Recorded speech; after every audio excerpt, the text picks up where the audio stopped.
Welcome back, everyone. Well, we are all trying to stay cool during this heat wave, but how do the record-breaking temperatures impact your health if you have heart problems? Well, joining us with some insight here at noon is interventional cardiologist Dr. Anthony Dota. Good afternoon to you, doctor. It's great to have you.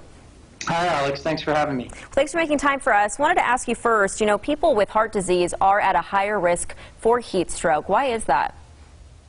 Yeah, you're absolutely right. We know that patients with certain cardiac conditions like congestive heart failure, heart artery disease, and certain valvular conditions seem to suffer from heat stroke much more frequently than people without those conditions. And what we found is that patients with those conditions have a more difficult time dissipating heat from their body because they're unable to sort of shunt blood flow appropriately to the skin to get rid of some of that heat and perspire like normal people would be able to. So not only do they get this condition more frequently, but when we do see cases in patients with underlying cardiac conditions, they tend to have more severe manifestations of the heat stroke as well. I think we've all heard about heat stroke. How dangerous is it? So heat stroke that requires hospitalization is a very serious condition, and there are some case series that report mortality rates as high as 20%. So it's important that if you recognize that that's what's clinically going on with the patient, to seek medical attention to get appropriate therapy for this.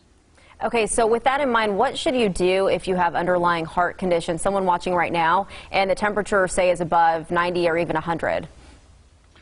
Yeah, so you really have to be cautious when the temperatures outside exceed what your normal body temperature is, which, as most of us know, is around 98.6 degrees. So in Las Vegas, we typically tell our cardiac patients to avoid being outside during the hottest parts of the day. And during this time of year, that's really from about noon to 6 p.m. where we see the hottest temperatures. And if for any reason you're unable to avoid going out and being exposed to these extreme temperatures, wearing loose, light-colored clothing can help. Staying in the shade, obviously, just some of these sort of common sense things, and staying well hydrated as well. So drinking both before exposure, during, and after, whether you're thirsty or not, can help prevent one of these problems before it happens. Absolutely. And so what are the signs of heat stroke? What should we look out for? So, obviously the increase in body temperature, which people feel as a subjective fever, is the biggest thing.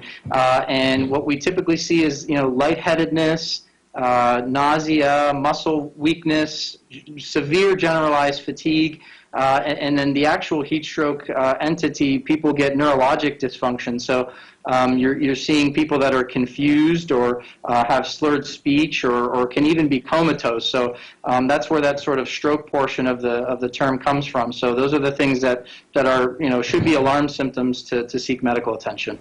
Yeah, really important things. Dr. Anthony Dota, thank you so much for all of your advice and for making time for us. We really appreciate it. Hey, thanks for having me. It was my pleasure. Stay safe. You too, and thank you for all the work you've been doing the past few months. I know it's been hard, so thank you so much.